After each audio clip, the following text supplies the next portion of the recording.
first day of Year of Dragon with you here. And yeah, thanks very much for inviting me. Thanks Lingze, thanks to Lute Society. My name is Jennie, I'm the Pipa player. For the next 15 to 20 minutes, I will be co-presenting with my colleague Julia to introduce Chinese Lute family, which is Pipa and Ruan. So let's start from history. Pipa actually is a symbolic instrument representing a long history of Chinese arts and Chinese culture, very similar to the idea of lute that reflects the medieval time in Europe. So Pipa has over 2,000 years of history. At the very beginning, from Qin dynasty, we have a very early instrument named Qin Pipa starting to show up. And then soon after the Han dynasty, we started to properly have this instrument, and which has been played in court music. So throughout the years, the instrument has thrived, especially during the Tang dynasty. That was really, really popular. That's why it's an iconic role in traditional Chinese music, opera, and poetry. You would be able to find a lot of research work online. So yeah, throughout the years, there are a lot of revolution happened to this instrument. So at the very beginning, lute, like Pipa, represent a big genre, a big group of different shapes of the instruments, including Ruan. The round one is actually at the very beginning. Pipa looks like that. And then, yeah, just like the presentation here. So yeah, the word Pipa used in ancient texts to describe a variety of plucked instruments of the period from Qin to the Tang dynasty. And eventually, the straight neck Pipa was renamed after Ruan Xian, a scholar in the Three Kingdoms Eastern Jin dynasty period, one of the 7 sages of the bamboo groove. So since then, the term Pipa refers exclusively to the paired-shaped instrument. Can we go back to the first one, please? So as the picture showed, what happened back then, there was a significant event in history from Han dynasty. So basically, there is a trade and commerce route called Silk Route. Even nowadays, part of the China central government campaign, they're trying to re-mention this Silk Route just because back then that bring in a lot of cultural exchange other than trade and commerce. So arts and music, a lot of beautiful things happened during that time. So from that time, Pipa started to come to China from Middle Asia. And then, of course, after thousands of years, then Pipa has changed from 5 strings to 4 strings. I will mention it after. Thank you. The next one, please. So yeah, like I said, just a recap, we have a lot of points in history which demonstrated the importance of Pipa. For example, this is a poem from Han dynasty, and also explained why this instrument called Pipa. So Pi represents the technique of playing forward, da, Pi, and Pa refers to the movement you play backwards. So let me quickly show you.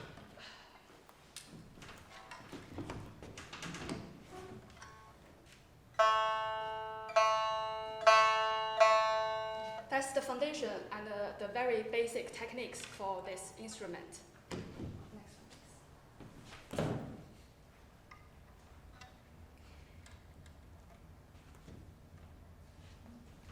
So in Chinese philosophy and Chinese culture, that people worship the 5 elements, including fire, water, wood, metal, and earth. So that's why when we created this instrument, it's like highly relevant to those elements.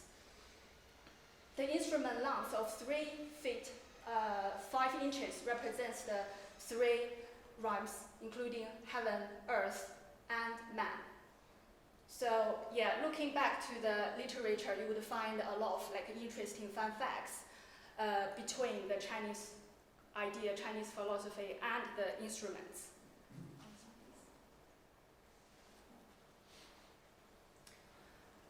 So in terms of the features for this instrument, yeah, apparently it's a pluck string and it's well known as the king of Chinese instruments. I didn't give the title, but I think people think it's the king because it has so many different skills and it could play so many different types of music. Unlike other instruments which are hollow, this one is made of solid wood, so it's kind of very heavy. Normally, the heavier the instrument is, the more expensive the wood will be. So you may ask, then how do we let the sound out? There is a tiny hole behind the bottom part of this instrument where you attach the 4 strings to the bottom.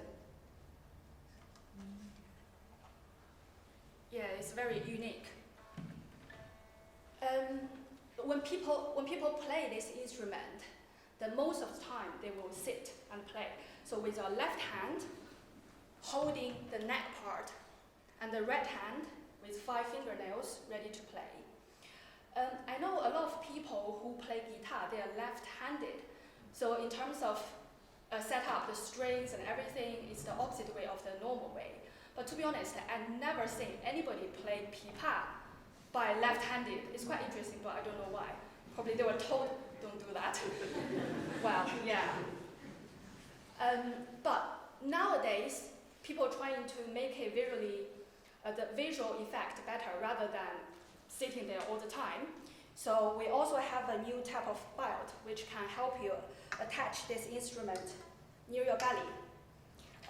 So you basically play like this and you can walk around the stage.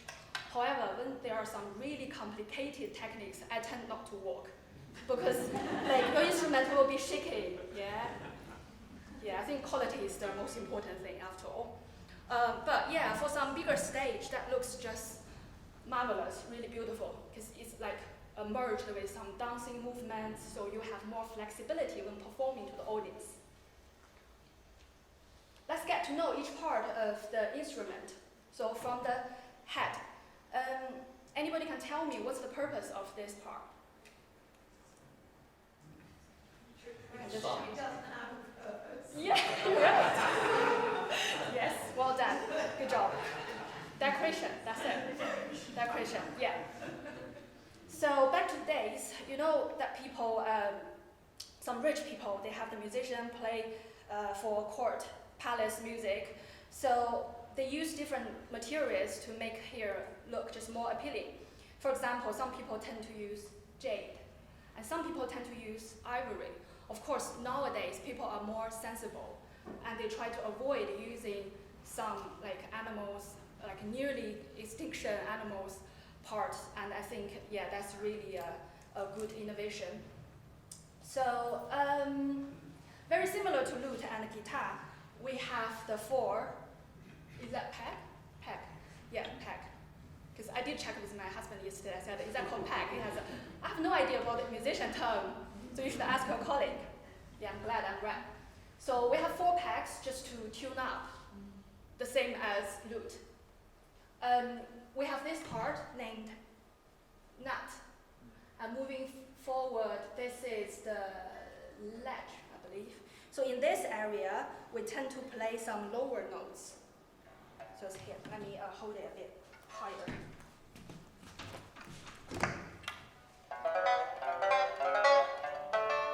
That's the lower notes.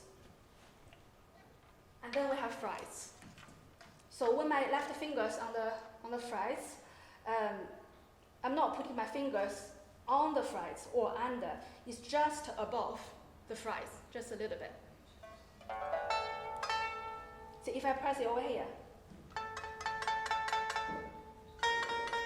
so you have to put your fingers just above it. And of course, we have strings. We have 4 strings for the modern pipa. At the very old time, the strings were made of, I believe, silk back then. And nowadays, as time flew by, then people have created different materials.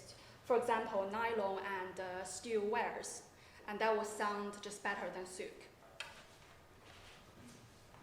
So yeah, and we have belly. Sometimes when we play a piece of music, we could use here as the drum.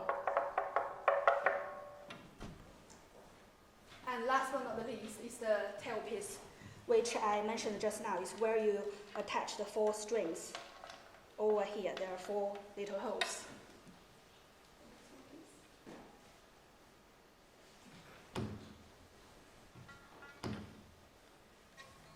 So remember I mentioned that in Tang Dynasty, this instrument thrived and is very popular. Also, during that time, the Chinese culture and Chinese arts had a really deep influence over East Asia. Even currently, the Korean pipa and the Japan pipa were deeply influenced by the pipa back to that time. So as you can see on Dunhuang frescoes, then we have the beautiful arts, the beautiful paintings to represent the instrument back then. And this picture represents some dancers nowadays. They trying to imitate the figures on those paintings and holding pipa while wearing these very unique costumes. Okay, this is the exciting part. Let me introduce the techniques for this Chinese lute. When we tune it up from the 1st string to the 4th string individually, that's A, D, E, and A. So back then, long time ago, we tend to use the plastron at the very beginning to play like this. And nowadays, we use the 5 fingernails, which will give you more flexibility of doing some different techniques. Well, let me show you some.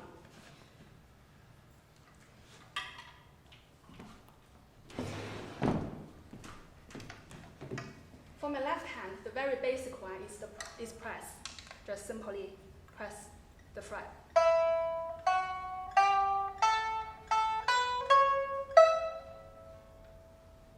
And then we have sliding.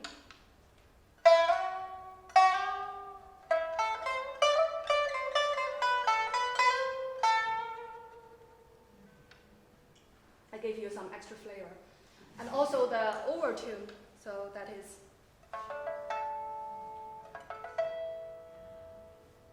For example, this one.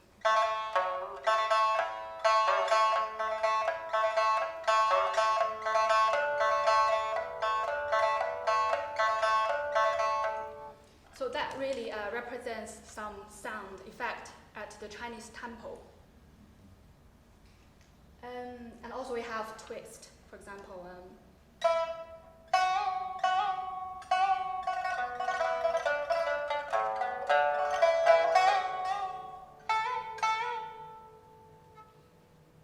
And we have pull, I've already done that. So.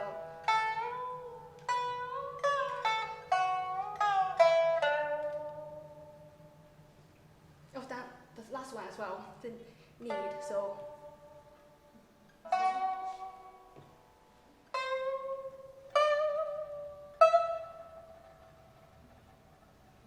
So yeah, it'll make it sound like very soft, very calm, very relaxing sort of feelings.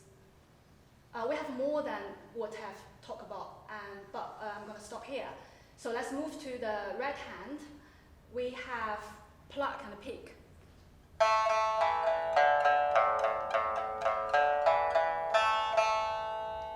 We also have a double pluck, which is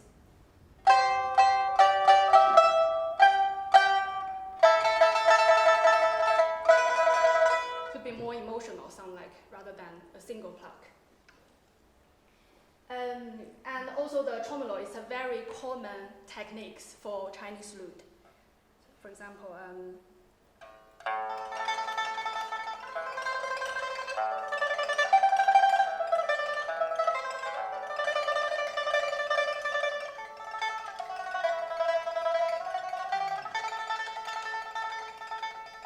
make the music sound more like consistent, because some other like string, like violin, they could like last longer rather than just pluck.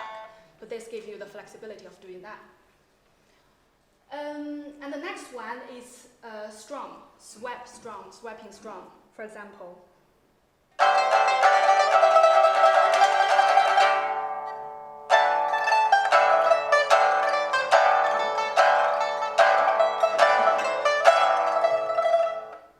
So could be more very dramatic and very emotional.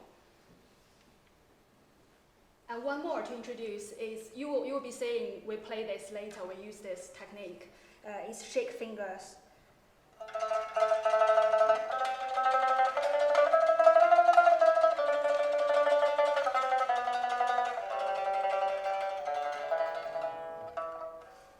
Yeah. Next one, please. Regarding to the different kinds of pipa, so the one I'm holding now is the modern, most regular pipa. It's a 4-string one with a half pear shaped. But originally we had the 5-string pipa. So that looks like, I believe in some museums they still have this sort of instrument, but it's kind of like currently very rare to see and very expensive. The middle one is Nanyin Pipa. Nanyin Pipa represents the Guangdong region, you know, the very south, the province near Hong Kong. So they represent a different genre of lute music in China. But essentially the instruments don't look a lot of difference. However, the style of the music is quite different from the normal lute. Again, so this musician, Zhang is a very well-known, like modern lute musician, and she created this crystal pipa. So basically you install an amplifier on the belly part, and that looks really cool because it's made of crystal. But I don't think the quality is actually as good as the traditional one. It's more for visual, effect. Very similar to the electronic pipa, but I wouldn't go against about the quality because I quite like that style. Actually, Julia played in her band by using electronic pipa. Yeah, pretty cool. Rock and roll. I can't do that. Yeah, let me move to the next one, please. So yeah, I will show you a little bit of each category of the music I mentioned. So for example, we have some old and traditional classic music. The first one is named Mountain and Water. It's very calm.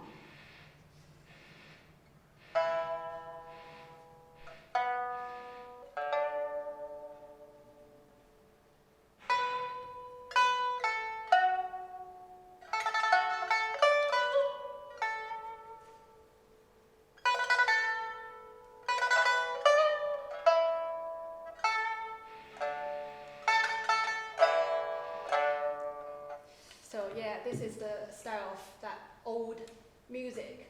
And of course we have the modern music. Modern refers to after the People's Republic of China established after 1949. So a group of musicians created a lot of different sounds to reflect that period.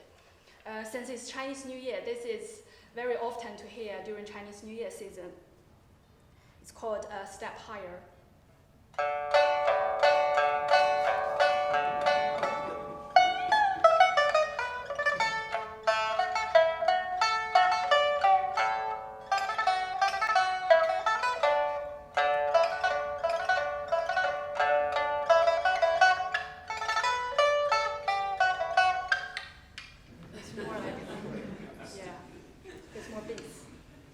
You can clearly see the difference, right?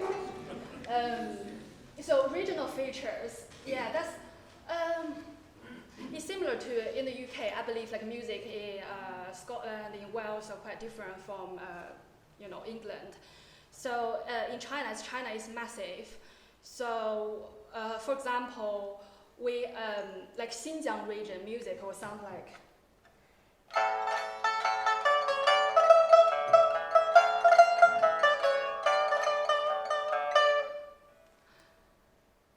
But some other places, kind of like a very different style. And let me think. For example,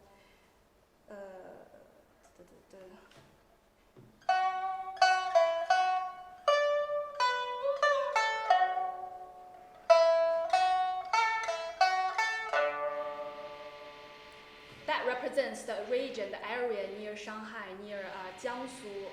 So it's rather than a lot of like dancing, people are really passionate. They tend to be more like ladylike, more gentlemanlike, more low-key and low profile. And so from the last perspective, I love to show you the different emotions of this music could bring you. For example,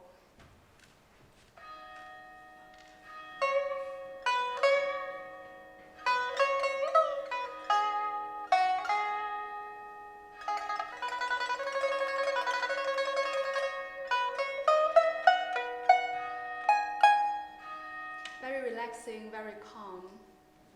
However, there's another style of music, it's very dramatic and very emotional. There's another music, also very classic for Pipa, and it describes the battlefield.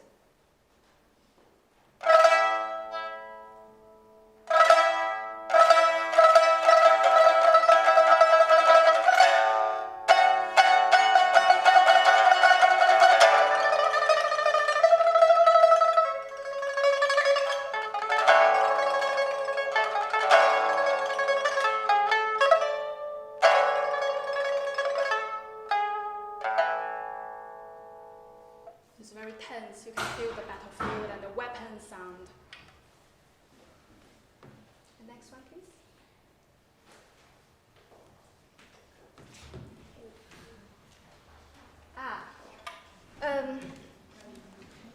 So different from our general musical score system, this is actually how I learned this instrument from the very beginning. For my entire life, that's how I learned the instrument. It's through the number notation system. Some of you may already know that it showed up, it appeared in history like hundreds of years later than the general musical score. I think firstly, we started to use that back in the 18th century. It's French pressed. I think for some church music, they found it so difficult for a learning process to use the traditional musical score. Therefore, some Germans, they created this new system. So for this music, I'm not sure. After you hear, I will play a little bit, and then you will immediately get what's this music for.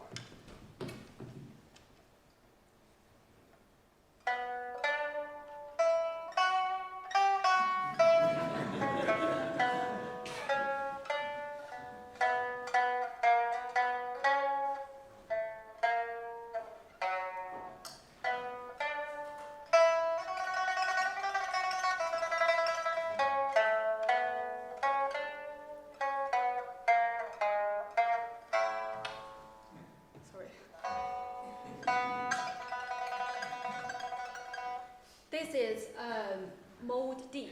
If I use the original mode G, that will be sound like.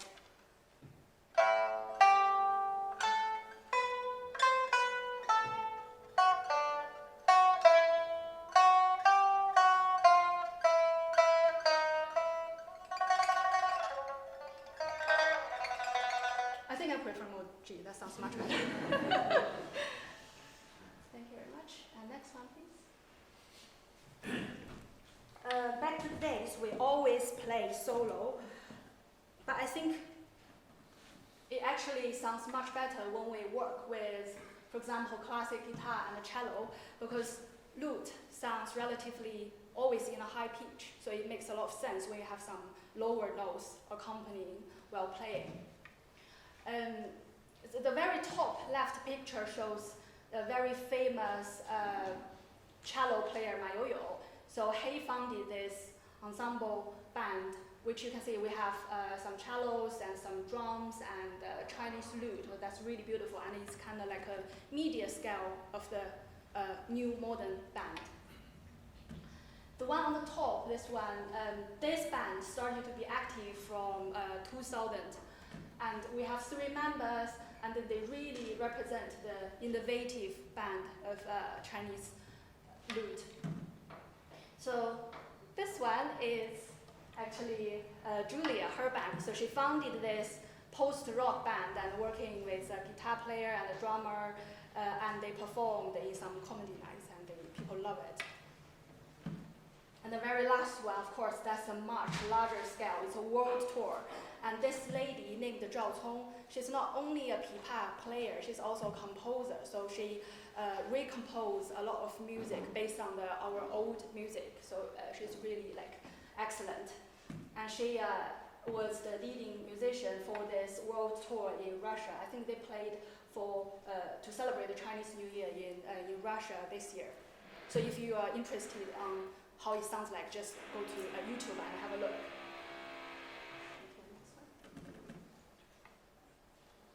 Yeah, I think that's all about Chinese lute. So moving to the next slide, I will pass it over to my colleague Julie, and she will be introducing Ruan to you. Thank you.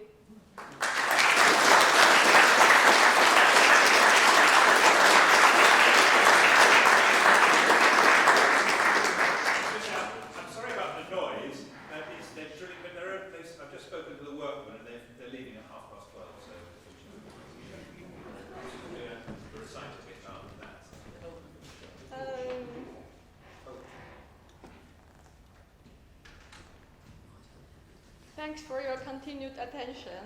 And I am Julia, and I play Pipa, Ruan, and that one as well. but I mean, it's really but Pipa is the instrument that I spent the longest time with, and then afterwards I moved to this instrument, and it was I was taught by the same teacher with those 2 instruments, because as we've already seen from the history, these 2 instruments has a lot of things in common, both in history and also playing techniques. So it's actually quite easy to shift from that one to this one. And Jennie has already introduced, actually Pipa has got more of the more complex techniques in terms of both left and right hand. Rather this one, compared to that one, is actually simpler to get started with. So the sound of this instrument is actually a lot more. If you do see Pipa, the sound of Pipa is more melancholy, and this one is more, it's warmer and more hollow in the middle. And I do remember my instrument teacher was telling me that she preferred to play Ruan more and more as she entered into the later stage of life, just because this instrument basically is quieter in a way and brings more tranquility than Pipa.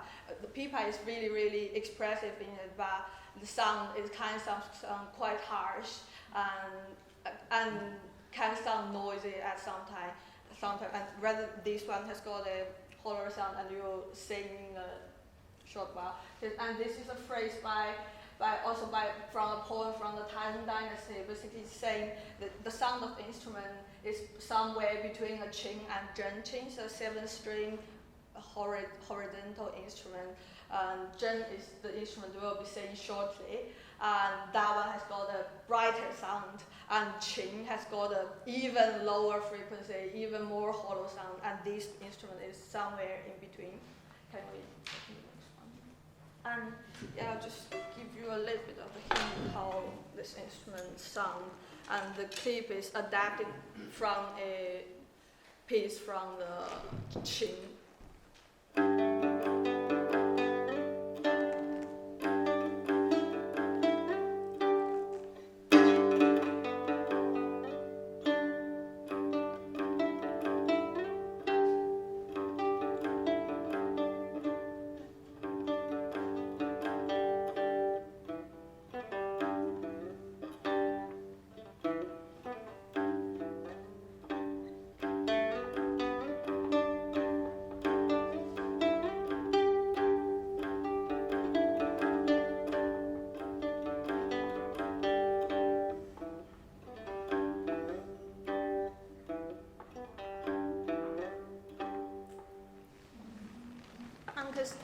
there are a lot of sliding in between. So that's because this instrument is trying to imitating that horizontal 7-string instrument I've just mentioned, and that one has got no frets. It's just a fretboard, and there are a lot of sliding techniques. So the piece I've just played is trying to mimicking that effect.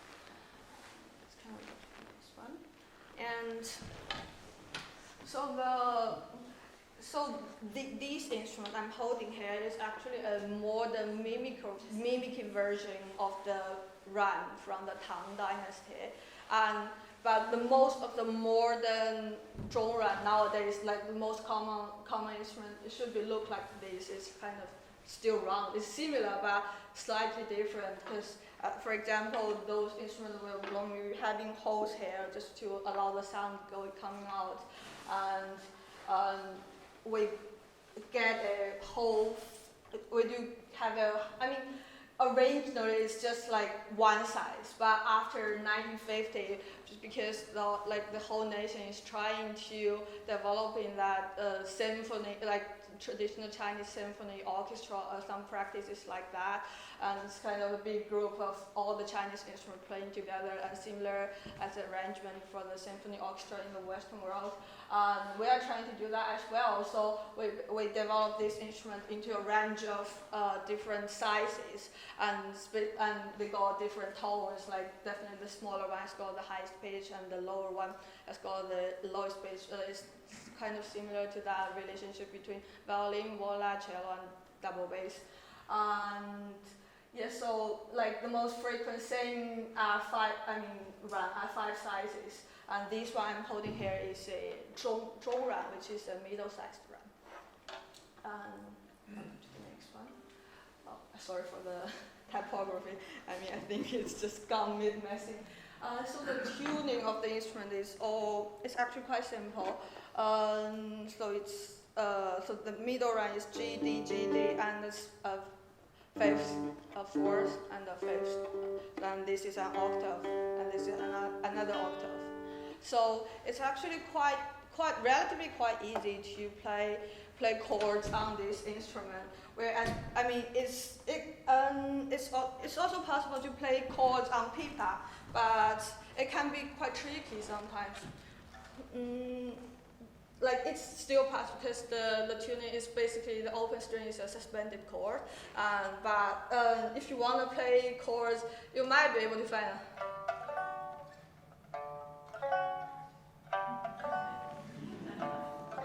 it's possible, but just sometimes your fingers can go really like in a very unnatural way, whereas this instrument is much better. But though the fact is, in Chinese music, we don't really have the concept of harmony. If you do analyze the piece, they got harmony, but just we don't have that concept. Like by default, we don't really talk things in a way like that. So Chinese music is pretty much very heavily based on melody. And so different, let's say, just about all the different sizes of the Ruan has got similar fifth, fourth, and fifth, that kind of tuning, but just start at different pitches. And a little bit of go through of the technique. So a lot of the left finger technique are actually really similar to that of Pipa. But this one, about the most of the string of the Ruan is actually harder than the string of the Pipa. So it's actually a little bit more difficult to do left-hand technique just because it requires more press and more pressure. But the technique are still similar, and the left hand is quite simple because it just uses a plectrum. And also at the very beginning, actually Pipa was played with picks as well. Just it's after Ming Dynasty, we have gradually substituted that with the fingernails that Jennie has just shown to us. And so I think, but a little bit of for the left hand technique, the sliding, you've already saw that in the last clip I've showed you. I'll show you a little bit of the sweeping and flipping thing. Here we go.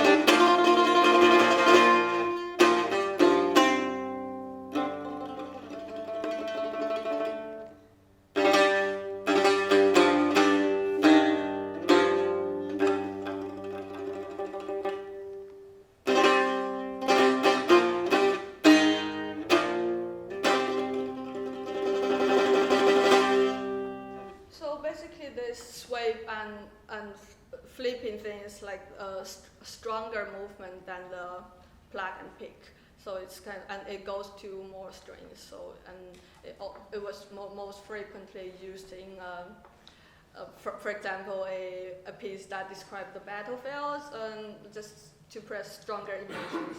And yeah, that's flip and sweeping. And short after, because I've already, some of you might already notice this one actually get a quite similar quality of sound to the classic guitar. If you like, it's still different, but like there are a lot of similarities. So there are modern composition on this instrument, which are actually quite modern in its own way. And I'll just play a short clip of this piece, which kind of mimicking the sound of a guitar as well. Let me see.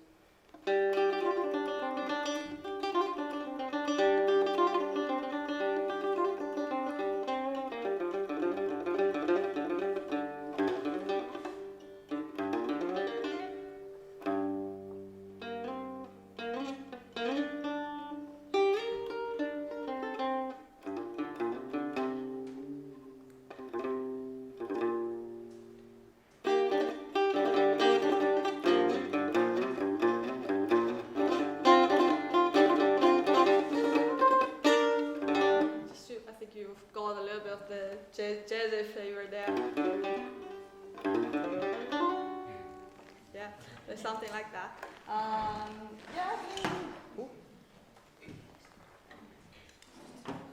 I think basically that's the introduction of this instrument. And now let's welcome our Guzheng player, Kang, to show you a little bit of the.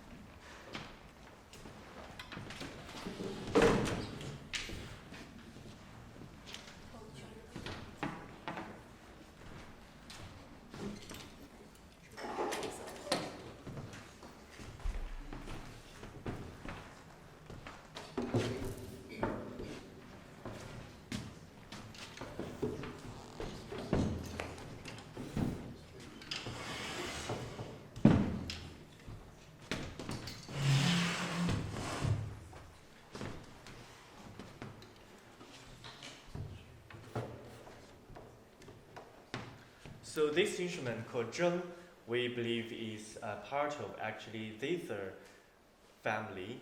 As we learned about Ruan and Pipa is the sister or brother instrument. We always play together in the quarter or in the Chinese orchestra. And for a lot of technique, we're actually very similar, like all the plugins. And we also learned a lot of technique from the harp as well. So sometimes people call this instrument like Chinese harp, because we do like use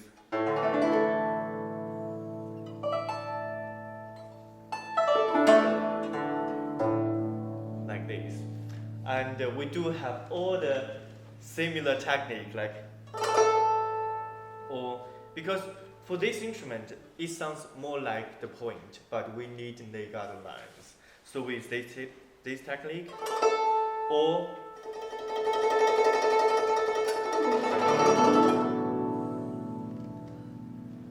for shorter of introduce this instrument, I'd rather use the sound to introduce. So for a lot of Chinese music, we mention the nature sound, the sound from the nature. For example, the wind.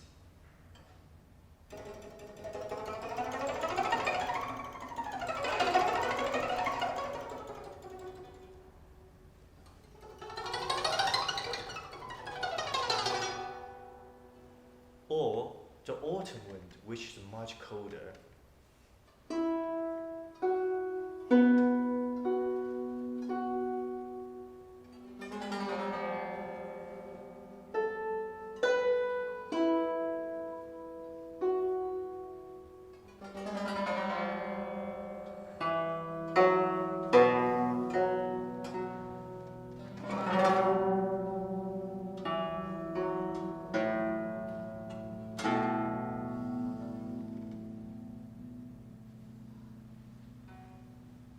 autumn wind. And for example, the water sound, no matter it's spring, it's a river, it's an ocean, is come from the little bit.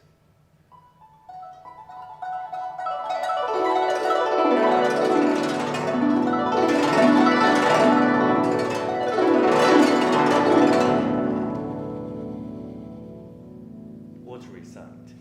So no matter what's the repertoire about, any kind of watery, which I will bring later, is about the fishermen, so you can see the lake. And this is the water and the rain. So as the overtune Pipa and Ruan can do, the same we can do as well.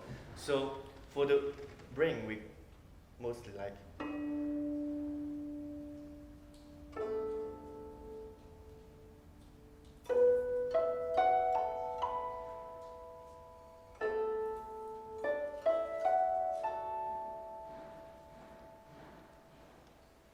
Or heavily rain.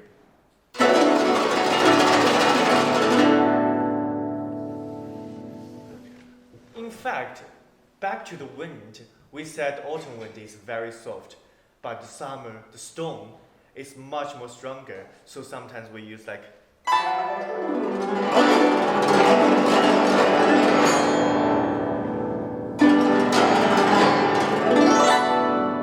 Like this. As these instruments are so much louder than these two instruments, sometimes we use it in the ancient time. We use for the combat, for the war. It's like this kind of sound. And in the repertoire, in other side, in the repertoire, we use it as the sound. As the sound. For example.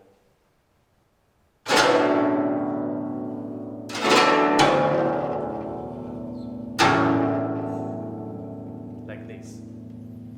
So Chinese instrument, most of the time, we not just heavily based on the melody, also the natural sound. And for further introduce this instrument, I'd rather use different part of Chinese music to let you know how we work with this instrument. So in the south of China, different part of China, different people have different culture, so the music must be so different. The south we tend to do more soft, gentle. At the same time, we love those kind of beauty of sickness. So you can see from my left hand, I use my left hand to maintain those.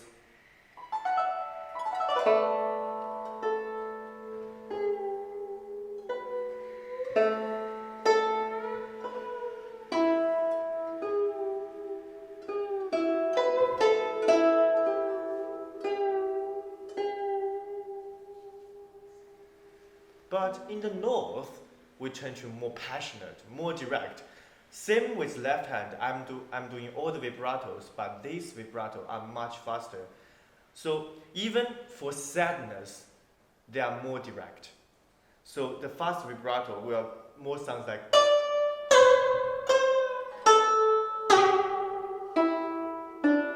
So when you crying, even in the north side of China, the music will sound like a.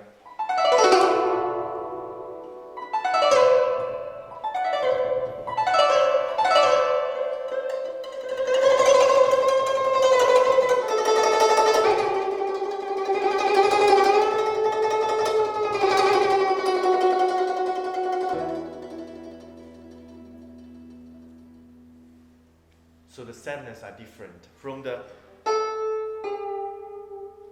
to. It's very different.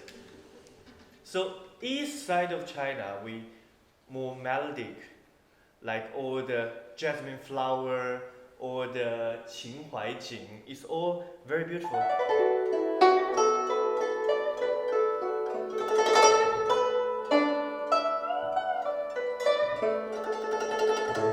It's very melodic, beautiful, and more to the west.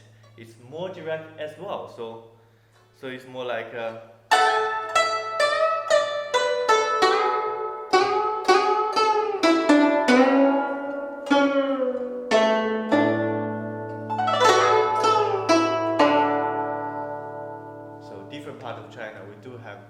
different style. And now I'd love to introduce one of the most famous piece in this instrument is the fisherman, 渔舟唱碗. You can hear we have a lot of lower register than a lot of Chinese instruments, so we use it to maintain a deeper sound and to imitate all our sister and brother instrument as well, like qin, ruan, pipa. 渔舟唱碗.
You can hear the fisherman when the sunset is there, he's rushed to go home. So it's like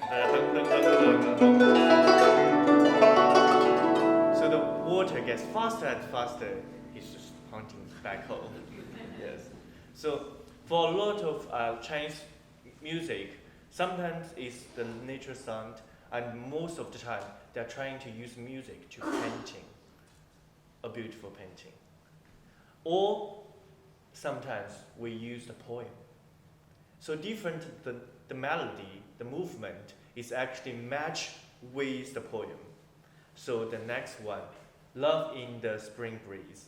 So we use the two different parts of Chinese music to combine together. Then you can hear the Asian wind and the dance of Yi, which is a new composition. And later on, you will hear the original one from Pipa.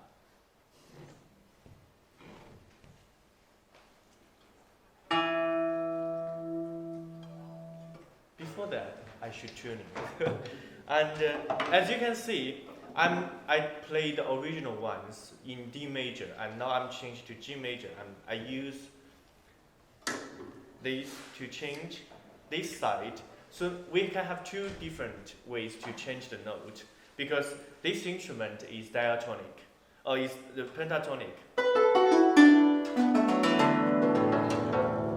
But we can use the left hand to bend different note to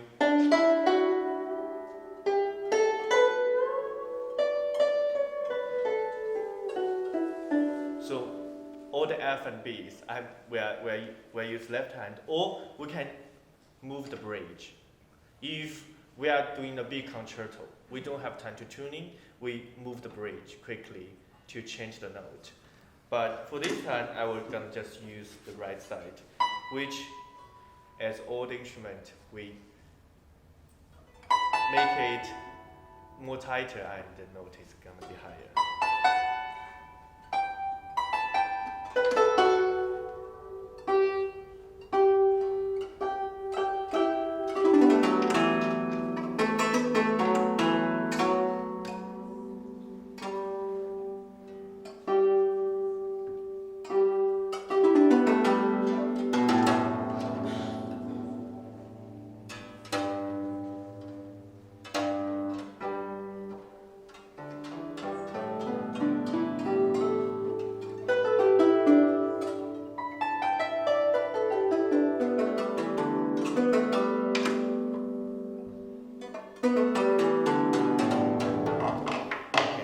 Love in the Spring Breeze in D major.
people live in west regions of China, and they usually dance across the fireplace to celebrate the festival. 一 dance.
Whisper of Pipa is a modern duo music played by Ruan and Pipa. When she said duo, I mean, we just made that up this morning. That's a living tradition then, isn't it?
is a piece from the Xinjiang province, and it was adapted from a local folk song in that area. And also the piece afterwards is also a piece from Xinjiang, but that one will be played on the Pipa, but for this one I'll play on the Ruan. And you can, though it's the music from the same region, but you can have a feeling of like how it varies from different instruments.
second, because I need to wrap my finger. Yes. And you can see the whole process of wrapping 5 fingers. Yeah, so basically we use those picks with strips and then it goes around your finger. Yeah, but different to the flamenco guitar. I mean, flamenco guitar have similar techniques as like winding fingers, but they kind of play inwardly. But the Chinese lute rather play really outwardly. So that's why we wrap the finger on the outside. I think the materials of our fingernails are quite different. Mine is yes. So yeah, I've just changed to the one recently. I think this one is a little softer. Anyway, I think your fingernails represent your style. It's very cool. Yeah, because I actually do a lot of like experimental stuff like recently, and the traditional thing is the Spring Festival limited edition of myself. Okay. Ready? So.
Kang will play one of the hardest pieces tonight. So, challenge. Do we have time for questions? Can you say one thing? Yeah, any questions I'm about sure. all the instruments? Well, perhaps you could take chairs on the stage and then... Well, what else questions we should?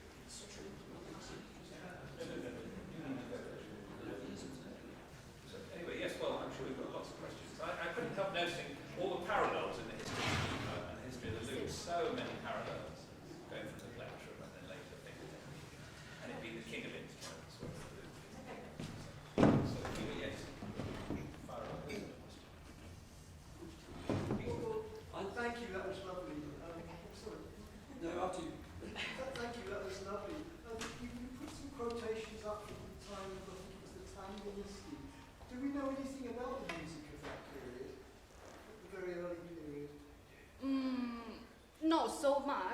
according to the literature, it's very like simple melody because back then there are only like 4 frets.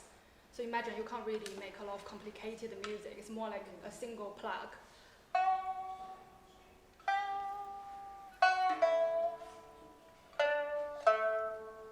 Yeah, and some people will sing along, like really relaxing melody. Yeah, I hope that answers your question. I noticed that everything you play is from memory. And how do you learn your pieces? Do you have the notation and gradually develop your memory learning the piece slowly, or do you learn from somebody else who teaches it to you and you learn by rote? What's the method of learning? Dedication. I think Jennie has showed you the number system of notation we have. Basically, that's the score. I mean, it's read from the music, and our teacher might be.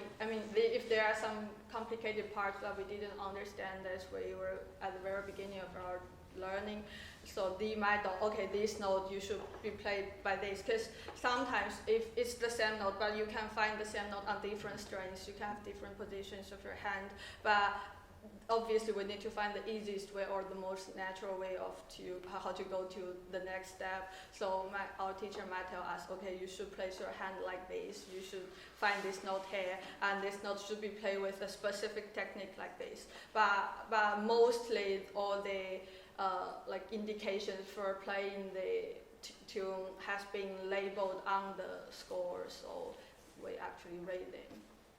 Yeah, and after you practice enough, then you memorize it. Exactly, yeah. You mentioned about strings and the use of silk in earlier times. What are the strings that you are now using on all 3 instruments? I think for my instrument, I tend to use the first and second string by steel wires. Mm-hmm. Yeah, because that make the just sound like louder and brighter.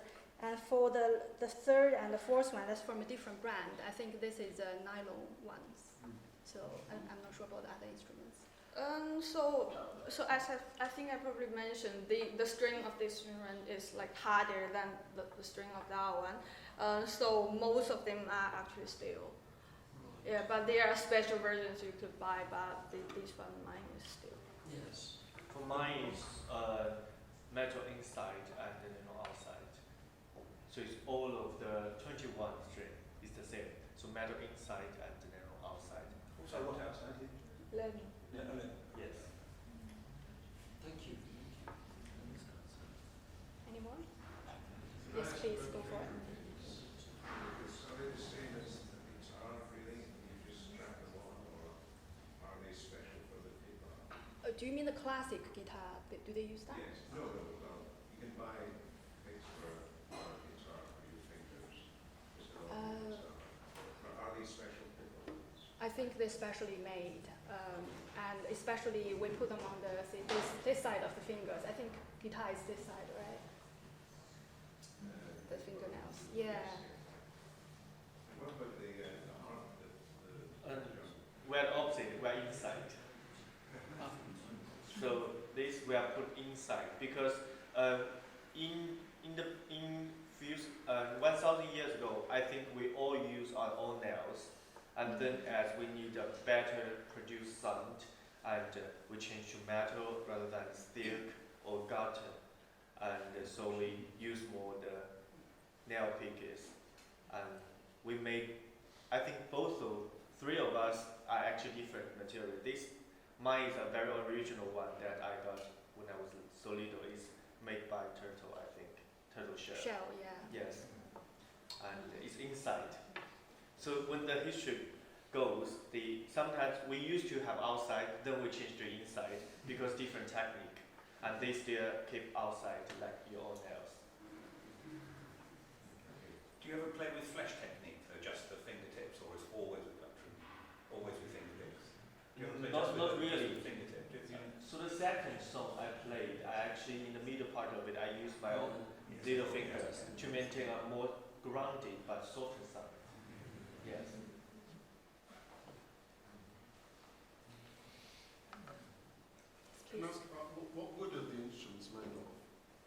Oh, the wood. Yes.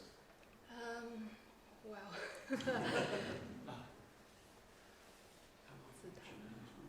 So I'm not so familiar with the genre. Like they have like cheaper version, like petrol, no idea.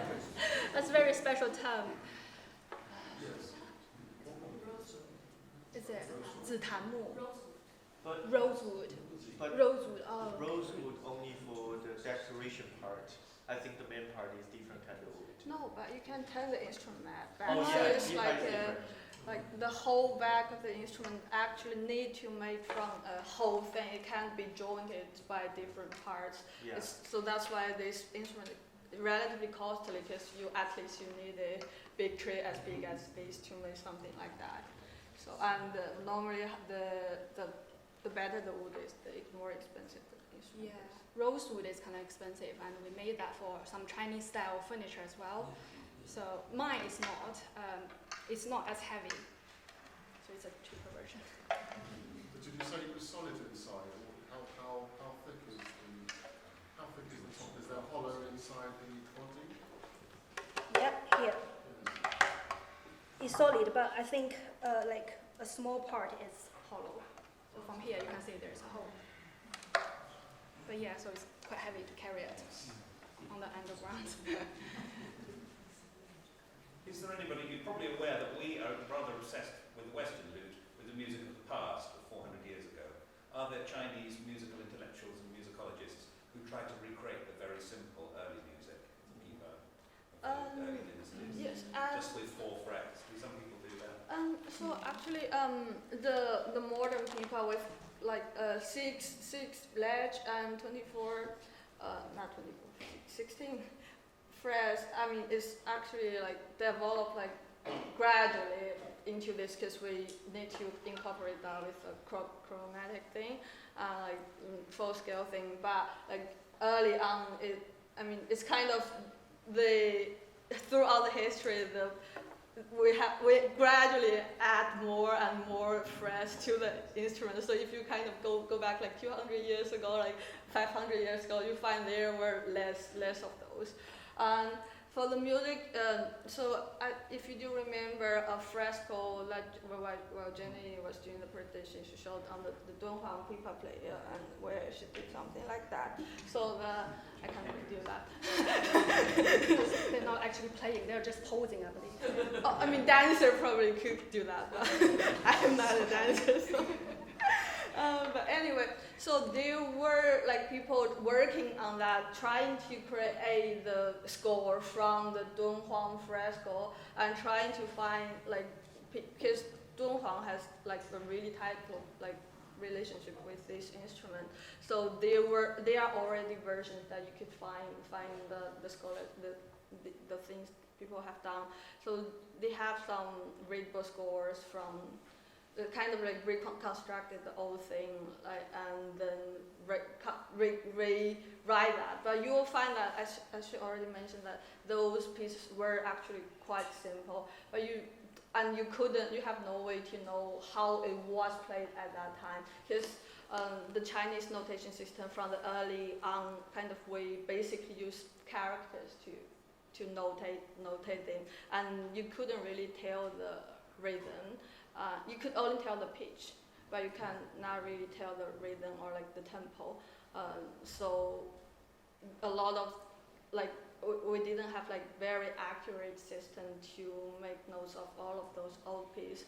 So that which was quite it's quite a pity. But I think you can have some like hints from the resources we have right now, like how the old pieces were probably like. But you can't really have a like very precise. Yeah, it's all exactly the same as Western. It amused me when you showed the fresco, because there is a 17th century English tutor book, the Mary Burrell Lute Tutor, which says that you should not play tricks with your lute, such as playing behind the back. I believe that's the earliest, maybe gym exercise sort of thing. But sorry, yeah. You appear to have 12 semitones in the octave. Do you know what I mean? That you have 12 frets up to an octave there.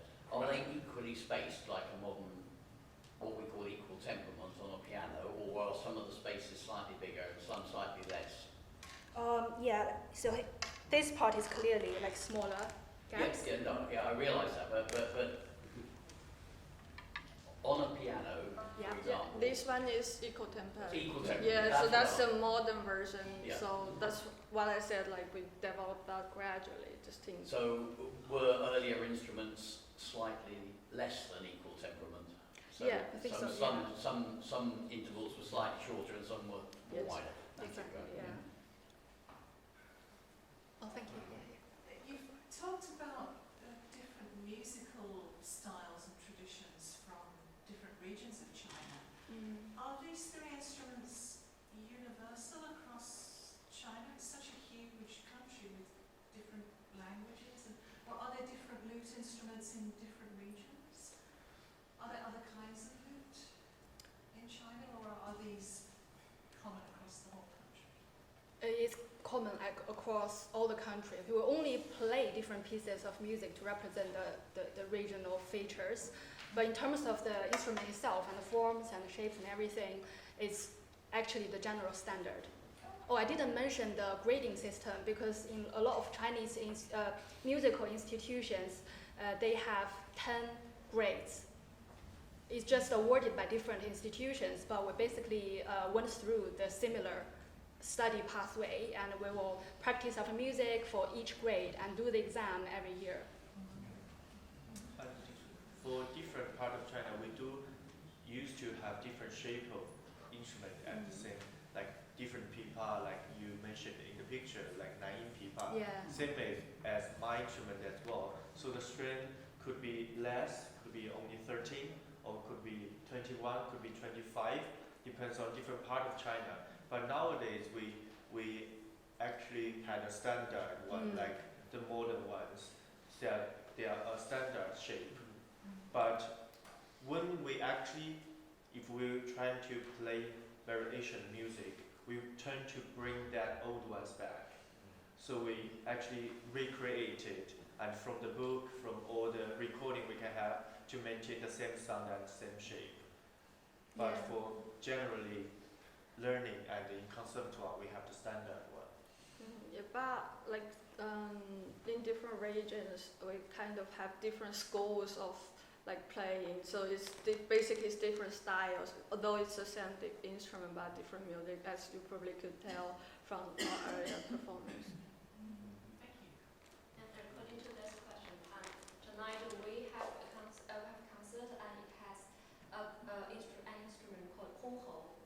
Kongho is an ancient instrument inspired by many strings like this, but it disappeared for many years, 1,000 years. It disappeared, and in the middle of the 20th century, people reproduced it according to the books or some products in museum. Like you could find it one in the British Museum and one in Holland Museum for the kongho. So I mentioned the concert again. If you are interested,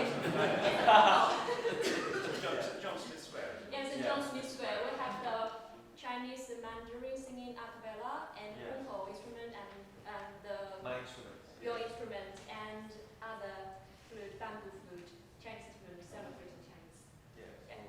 Different kind of a taste of China, basically. Yes, and this instrument is reproduced with all the elements of Zhang and Pipa. So yes, look like a harp, but it's We've different. got some concert flyers here. Yes. So you should be, if you come to the concert, with that we finish about 6 and yours about 7. So once we go to 7. Full of music. Yeah, so there we are. We've got a chance to get over to John Smith Square. Historically, who played? I mean, obviously they're courtly instruments, aren't they? And and aristocrats would have played them. Would ordinary people even have heard these instruments? Would they have been played at village weddings or something like that? I think Do you think would ordinary people have heard them? I think there is a like kind of a gradual process, like as well. So like probably initially most of the instruments are played in the court and played by the literati, sorry, and but after this instrument exists there for a bit, and then this could be played by the folks as well. So there was a process. Yeah. So they used to only for the court, especially for our string quartet. They're always playing for the court, and then gradually to let everyone can learn it. And how popular is it for young people to learn it at school, or is it minority? Well, I would say it's quite popular. So in China, at least everybody know about this instrument. It's just a matter of you know a lot about it and you only heard of the name. So back to the years when I was in my junior school, there's a common sense for parents. It's like, oh, we should let our kid to learn one instrument as a specialist, and you can show off in the future when you grow up. But gradually we became more serious because you heard of Tiger Mom in China. Plus we have the grading system, so we were encouraged to practice a lot, every day, so on a daily basis. So I would say, in the class, I would say probably a quarter of students may have learned the instrument, and maybe quite a few of them studied either Pipa or Guzheng. So it is quite popular still. Especially for recent 10 years, China trying to maintain the cultural confidence. So they want more and more young people, young children to learn Chinese music. So 3 of our instruments is actually quite popular back in China. But I think, the question is we don't really learn these in schools. School doesn't teach this, but it's rather than you need to find private tutors for those instruments. But it's such a common thing for children to grab an instrument, whatever instrument that is. So these ones, I think the Pipa and Guzheng are probably more popular than Ruan in China. So though this one was quite known within the musicians, but probably non-musicians might not be so familiar with this instrument. But definitely Pipa and Guzheng is kind of the representative instruments of all the Chinese instruments. Yeah, I'm very happy to see, because in the past they tend to be musicians play on the stage and people admire the music, so there are not a lot of engagement. But since I relocated in the UK, a lot of festivals are played, and also Julius represents the young generation. They've done an amazing job. They started to do this experimental music and with bass, with guitar and a drum, to just make it more interesting and more engaging with the audience. I quite like this. There's some innovative ideas. I wondered about how much interaction there is between Western music, because one of the Ruan pieces sounded very much like country and Western guitar to me, and I wondered whether that was frowned on in China or whether it's a natural consequence of the mixing of the cultures. I guess the latter is the right answer, because a lot of the musicians are probably, they are influenced by the Western music a lot as well, and as I said, a lot of children are picking up an instrument. So among those, it includes a lot of piano, a lot of violin, a lot of guitar as well. So it's people are, they are choosing the instrument of that they like. So so that piece was composed by the composer, who was a Ruan player, but who was also influenced a lot by the notation. That score was actually written in staff rather than the numbered system. So, and it got a piano company. So. Yeah. Same as my second piece was a concerto as well, and I just add the left hand as the piano. So I add all the arpeggios and everything, but it's originally from the piano, because nowadays we are trying to combine Western music and Eastern music to have more new rap and more with orchestra as well, with either Chinese instrument orchestra or Western orchestra. did a lot of concertos and come out with different kind of instruments as well. So it's very different now. Especially my piece, we tend to use Western composition technique combined with Eastern melodies. So that was my second piece. In the piano part, you will hear more jazz stuff, but we didn't have today. But maybe in the future, Come back. Yes. You mentioned that the length of the pipa was, I think, 3 foot 5 inches. Yeah. Is that, using those units of measurement, is that a recent thing? I mean, would there have been a different unit of measurement in the past? And to me, I've always thought feet and inches was a permanent thing, like No, Western thing. that was like when the instrument was invented, and also how exactly it was 1 feet and 1 inch at that time might be different from today's measurement. So so that's why it was wrote in the Asian text, but that's kind of like the original text. It's another thing we have in East and Western culture have in common, in that case, using feet as a measure. I don't know if this is a question really for you, but if one were to want to try and play it, one would have to have one. I mean, where would you get one? In the UK? Are there shops that sell them in the UK? Or order them from China? Or? I carried mine from China, but I know that you can find from eBay and Amazon, but I have to say it's wrong, like, it doesn't worth the money. I think there are like shops around, like stores who sells authentic instruments. Like there was one called Raymond in North London, but it was closed down. It's Mans. But that's closed now. So. Yeah, but there are similar shops. I mean, but I carried mine from China. I mean, I do have all the connection with the back China or the factories.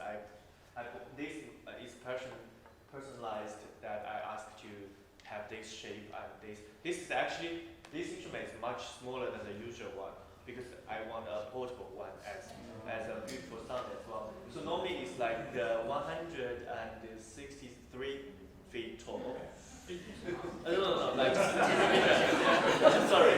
Yeah, but this is the portable one. And for the question about how to buy one, actually, a lot of my students, I will deport all the instrument from China because nowadays it's very easy to just deport. Because if you buy a shop here, the price is very, very high. It's not reasonable because back in China is in a reasonable price, but you only pay the delivery fee, which is so much less. Yeah, you have to have one that can fit on an airline seat, actually. Just like it actually. Yeah. For Lute, for Chinese people and Ruan, it's much easier to carry on the airplane. But this one can as well, because this can fit in there. I think the flight attendants is changing room. All right. Yeah. That's how I got this one. You promise a cello and bring it in on most airlines. Yes. One more question. Perhaps people might be wanting to answer, but we Yeah, talk all day, really. But I wanted to ask, I think someone told me once that looking at Chinese iconography of the Pipa, at a certain period, and I don't know the date of this, you start to see some Pipas with bent back peg boxes, like we have on the European lute. And the suggestion was that this was because of the Silk Road. It was the influence of the, well, let's say Arabic, but in the Eastern oud, the lute with its bent back peg box, was influencing the people at that time. Have you ever come across pictures like that? I think the one on the Durch fresco they might have something. I mean, their shape is actually not the same as the modern Pipa, obviously, and also the real arranging of the Pipa is actually very it's still like not confirmed because there are like disagreements within the academic world, and so there are several versions of like how this instrument actually appeared in China. So one of the theories like they came through the Silk Road from East Asian area, and I mean the pear-shaped one. The origin of this one actually. A theory is like when during the Qing dynasty, when the Great Wall was built, and all the builders of the Great Wall actually they basically attached strings to a drum, and that's how this instrument can appear. But at the very beginning, this instrument was referred to Pipa as you already know, and it is after the appearance of the pear-shaped one, then people use Pipa to refer to that instrument, and this one was renamed. So, so it is really possible that Pipa actually had some arranging coming from more Western world, but just not known like yet. It is mentioned on the research around AC 5 to 6 century. I think that's really the straight neck Pipa came to China and started to get popular. Back then, it's all the bent one, like Lute. Well, I think we're only leaving ourselves half an hour for lunch. I mean, there aren't any good restaurants around here anyway, but there's always Tesco's for sandwiches. So, well,